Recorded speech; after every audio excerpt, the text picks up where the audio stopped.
should practically raise the dead. Most of this generation quits the second they get talked to. You did this wrong, or they get yelled at. It's so easy to be great nowadays because everybody else is, most people are weak. This is a softened generation. So if you have any mental toughness, any ability, if you have any fraction of self-discipline, the ability to not want to do it but still do it, if you can get through to doing things that you hate to do, on the other side is greatness. Hey brothers and sisters, it's your friendly neighborhood chilibu, live in the gorgeous Chilcotin, and I'm joined by Squirty and my main monkey, RSB. Thanks for joining me today. Thanks for your time. This is a follow-up video to In a State of Flux. Squirty's in a state of flux, eh? Dogs are in a state of flux.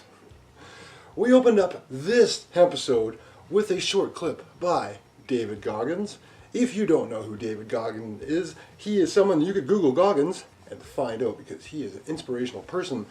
Like many other folks out there on the interwebs, be it YouTube or JRE Experience, or just putting out their own noise to try to motivate you and I to be much more productive individuals in society for ourselves and for each other. As I mentioned, this is sort of a follow-up video for In a State of Flux. So if you're kind of lost at some of the stuff I'm talking about in this video, you might want to harken back to that one.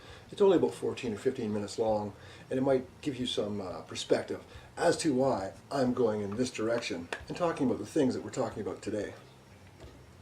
Bless up, we're going to do a little basket of some badass OG.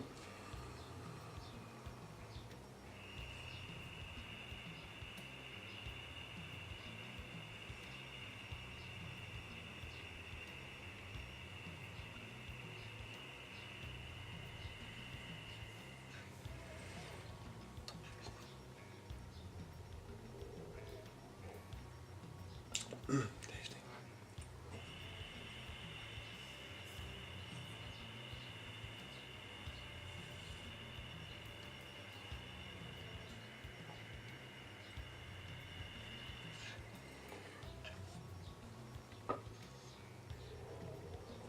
All right. Woo. Crazy. Rips like a champ every time.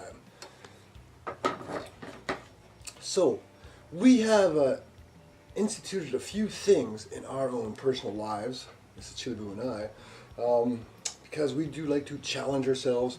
We do like to get out of those comfort zones. So stick around to the end of the video. There is another clip I'm going to tag on, inspirational video, talking about stepping outside of those comfort zones, because we as a species tend to get very comfortable in our lives, whether it's the habits that we have over the course of the day and how we eat, how we interact with other individuals, how we take care of ourselves. So, having said that, we have instituted a myriad of different things since the beginning of the year, because In a State of Flux video came out in March, beginning of March, and I'd actually implemented a few of the things that were part of that at the beginning of the year. One of those was entertaining the ideology of implementing the Wim Hof breathing method, as well as Wim's cold water therapy, into our daily lives. And for the first couple of weeks, I played around with the idea of being in the shower, and near the end of my shower, putting it at midnight, so halfway between hot and cold, and then just clicking it back a little bit. Ooh, it's a little bit cold. Stand there, acclimate myself to it. And that's in my shower. Next day, do the same thing, just dial it back a little more. So at the end of the shower, I was transitioning to more of a cold soak at the end. That was kind of pussyfooting around. After almost a month of doing that nonsense, I implemented the Wim Hof method of cold water therapy. I don't know what your shower heads or shower dials are like, but for us, the coldest setting is usually to the right at 3 o'clock. The warmest setting would be to the left at around maybe 7 o'clock. So I instituted, bang, 3 o'clock, turn the shower on, get in the shower, make all sorts of noise, scream, dance, try to breathe. And that's the main thing. You got to focus on your breath. So I did that for a few weeks, and then I thought, you know what, I'm going to institute something I want to challenge myself. I want to get outside of my comfort zone. So I instituted a 90-day challenge of cold water therapy, not once, but twice a day. And how I implemented this was every single morning, to this very day it continues, I get up at my time of 2:30 a.m., go straight in the shower, turn it on, 3 o'clock dial, step inside and breathe. Man, I tell you, cold water therapy is so refreshing, it is ridiculous. I will put a link down in the description on a short video that exclaims the benefits of cold water therapy. So that is just one of the things that myself and Mrs. Chilibu have instituted into our daily regimes. How about you guys check out this short clip, and I'll see you for another Evo Rip. Take a deep breath in through the nose. Exhale through the mouth and quiet your mind.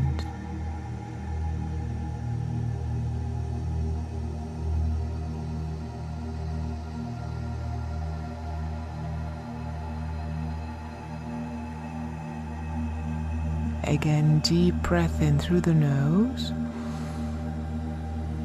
Exhale through the mouth. Relax. Quiet your thoughts. Quiet your mind.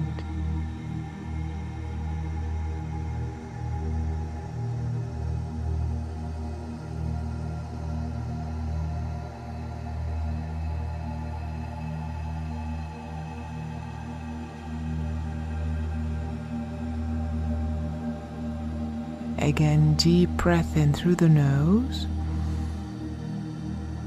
Exhale through the mouth. Relax. Quiet your mind.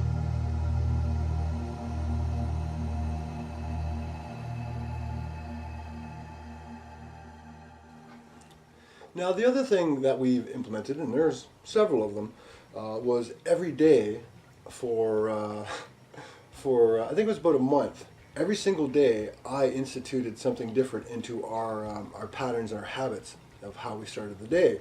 So at 4 a.m., Mrs. Chilibu and I engaged in either Qigong or Tai Chi or some basic yoga practices. And we did this for, like I said, a month.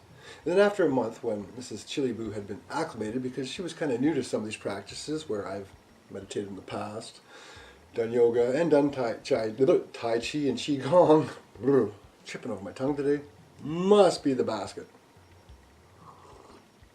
So, as I mentioned, what we did was we embarked upon a 30-day serious yoga challenge, which we have completed, and much like the cold water therapy, it is part of our everyday. We complement it sometimes if we do a shorter practice, less than 20 minutes or so, we'll complement that with a 20-minute Qigong practice. So it's one of those things. There's other videos on the channel that sort of allude to that. Lee Holden is somebody who's 20-minute Qigong I put up a month or two ago. Check that noise out. I know Swami Steve stopped by. He did the swimming dragon Qigong, which is one of my favorites. Anyways, how about I get to that basket? So talking about change and instituting change in your life, that is huge, because we are creatures of comfort. And when we have to do something that makes us uncomfortable, it's a change to our routine, specifically the taking us out of our comfort zone. That is the big variable that makes people jam out. And jam out is a term I've used many times over the years, whether it's in fitness training or engaging conversation, or if someone's trying to do a task or mental acuity and they give up. You're jamming out. You jam out with your clam out. Bless up.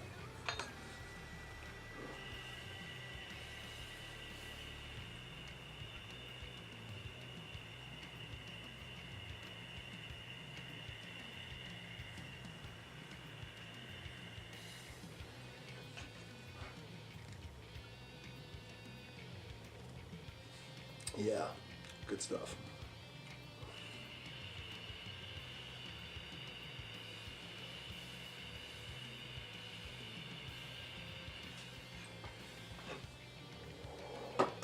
So again, our ability to overcome being uncomfortable is very important to our ability to develop, grow.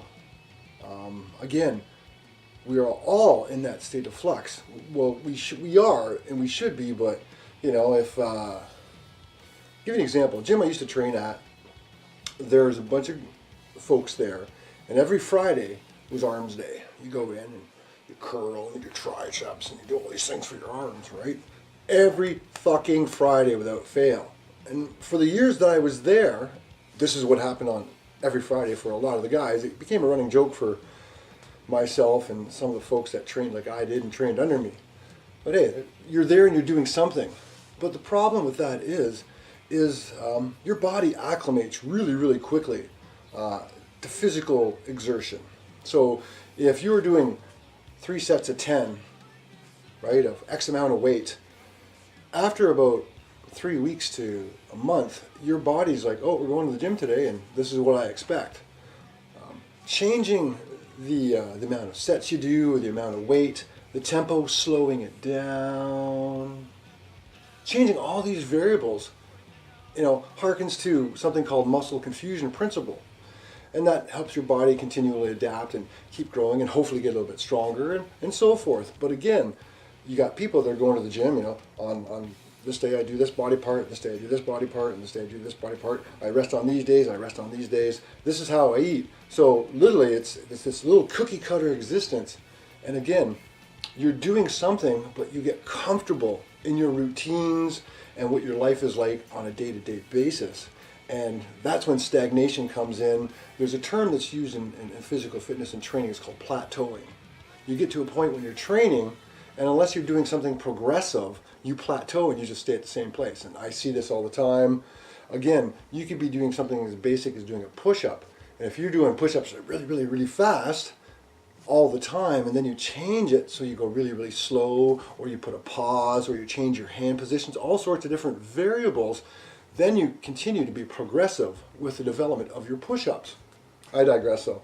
That's just one aspect, but we apply this to our lives from the route that we go to work, to how we put our shoes on in the morning, what leg we put in our pants.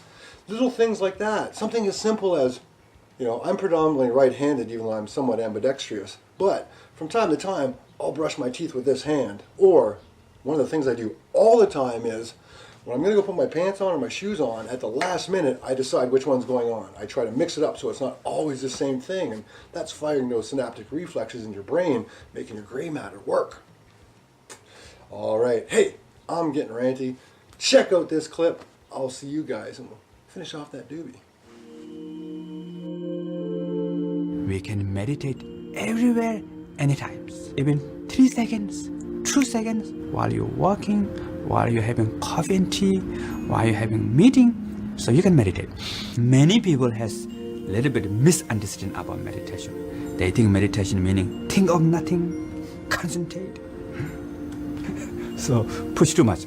So we cannot block thought and emotion. In fact, we need thought and emotion. So whether you listen to your monkey mind or not, that's an issue. What I call monkey mind, mine is chatting, pala pala pala yada yada. So monkey mind is giving you opinion. So whether you listen to opinion or not, it's up to you, right? So through meditation, what we do is we have to make friends with the monkey mind. But how to make friends? Just giving banana doesn't work, So right method is you need to give job to monkey mind. How to give job monkey mind? So the simple meditation technique is be aware of the breath.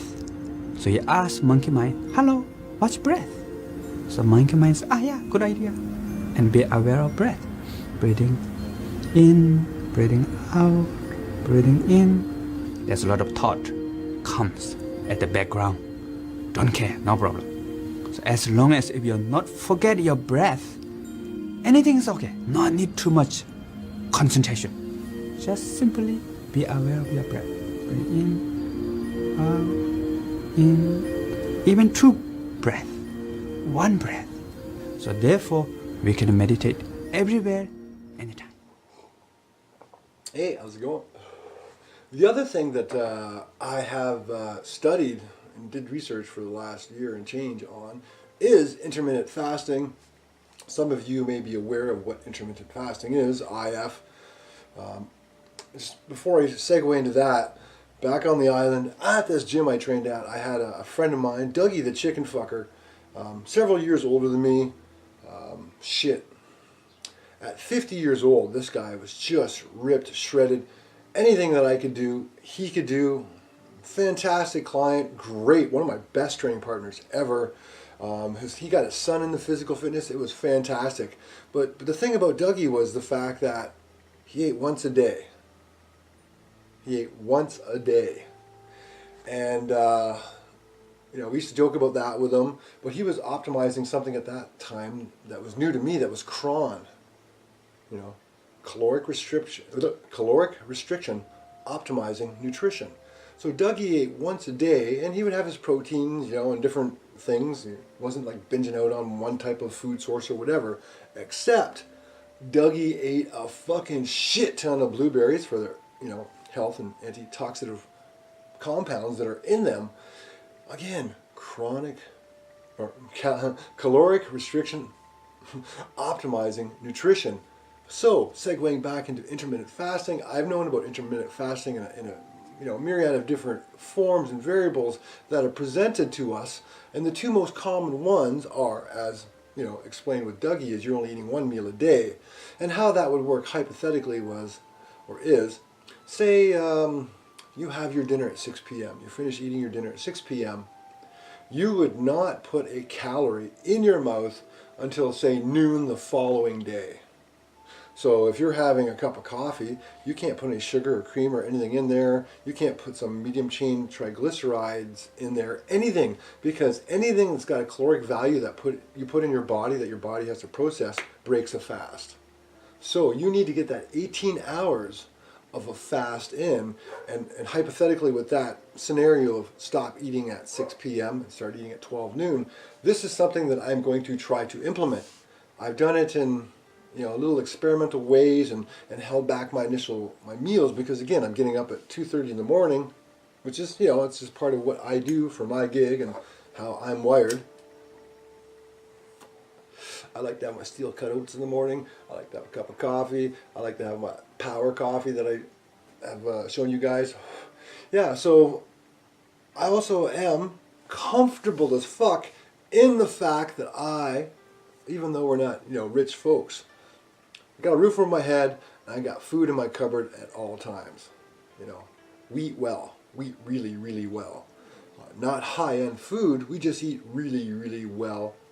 Whole foods, natural foods. It's it's part of investing into our health and wellness. You are what you eat. Seriously, you eat shit and processed food and you put in your body. You're sick all the time. You've got diseases, whatever.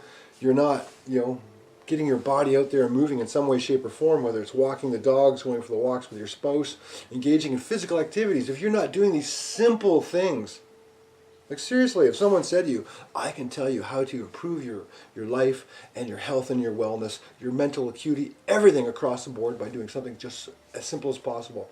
And that one thing that you should do first and foremost is get your body moving. Be physically active. Remember when we were kids and we used to go and play? Yeah, that's what we need to do. We need to champion that. We need to champion that inner child. Get outside, get your body moving. And we need to eat real food. In this day and age, they've made it so that eating real food is rather cost prohibitive. It's cheaper to go buy processed boxes of this, that, and the other thing, or something you stick in a microwave or put in the fucking oven for 35 minutes. Beep, beep, beep, beep. There you go. Go eat your thing. Look at the list of fucking ingredients in it. That's what's in you. Why do you think our society, our first world society, is so unhealthy? We've gotten lazy. We're eating shit. We've gotten too comfortable. So, before I go off tangent too far, the other aspect of intermittent fasting is once a week you can pick a day where you don't eat.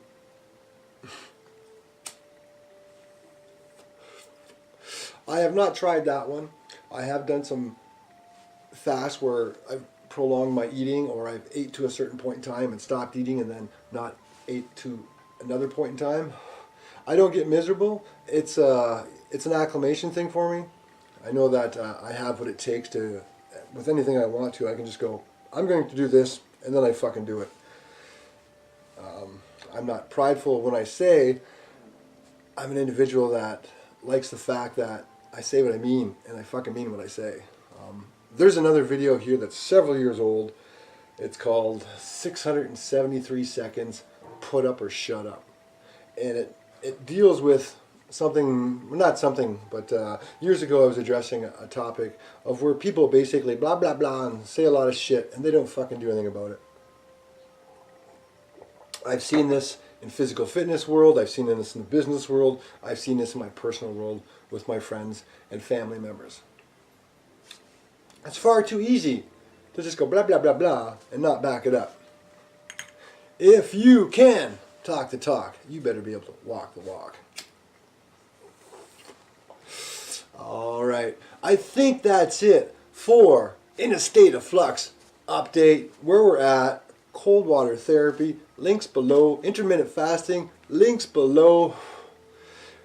I'm going to drop in a basic yoga thing from Yoga with Adrian, super cool. Hey, if you're a fan of the show Weeds, this individual, this yoga instructor, looks just like Mary Louise Parker, the actress that played Nancy Botwin on Weeds.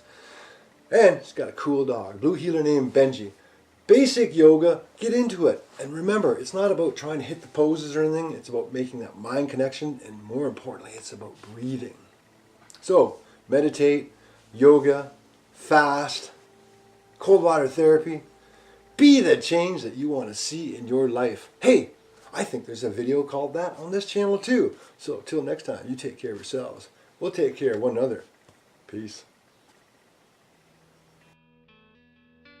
What is it with our society? We are creating weak individuals. Individuals that can't handle anything going wrong in their life. As soon as something goes wrong, they are given a prescription, not to fix the problem, to mask the problem.